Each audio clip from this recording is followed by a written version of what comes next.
સમાચારો તરફ આગળ વાત કરીએ। રાજકોટમાં સિટી બસની અડફેટે એક બાળકના મોતથી લોકોમાં ભારે રોષ જોવા મળી રહ્યો છે। ડ્રાઈવરની બેદરકારીથી પોતાનો પુત્ર ગુમાવ્યો હોવાનું પરિવારજનોનું કહેવું છે। સિટી બસ ચાલકો બેફામ ગાડી ચલાવી રહ્યા છે, નિર્દોષ લોકોના ભોગ લેવાઈ રહ્યા છે।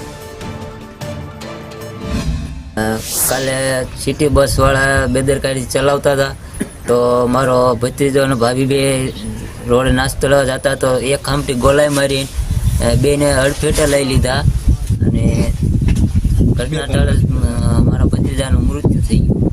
તો આમાં હજી કોઈ એવું લાગતું નથી કે સિટી બસ વાળાને એવું કોઈ પ્રભાવ પડ્યો હોય।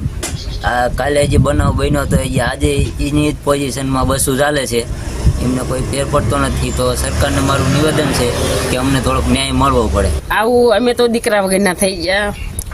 દાખલા તરીકે એકને એક દીકરો હતો, આમાં દવાખાને દાખલ કરી, દીકરાને અગ્નિ સંસ્કાર કર્યો। ભાઈ અમારું શું અમાવું પડે? સરકારને કોઈ ન્યાય કરવો પડે ને ઉપરવાળાને।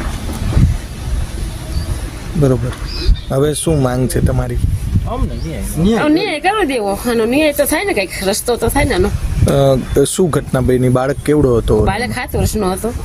ટાયરમાં આવી ગયો પાદરો, અહીંયા નાળિયેર ઉપર ફોદા વળી જાય દીકરાને। અને માતાને અત્યારે એને શું થયું છે? માતાને તો પગ ભાંગી જાય, બે વ્હીલ ઉપર પગ સડી જાય, બે પગ ભાંગી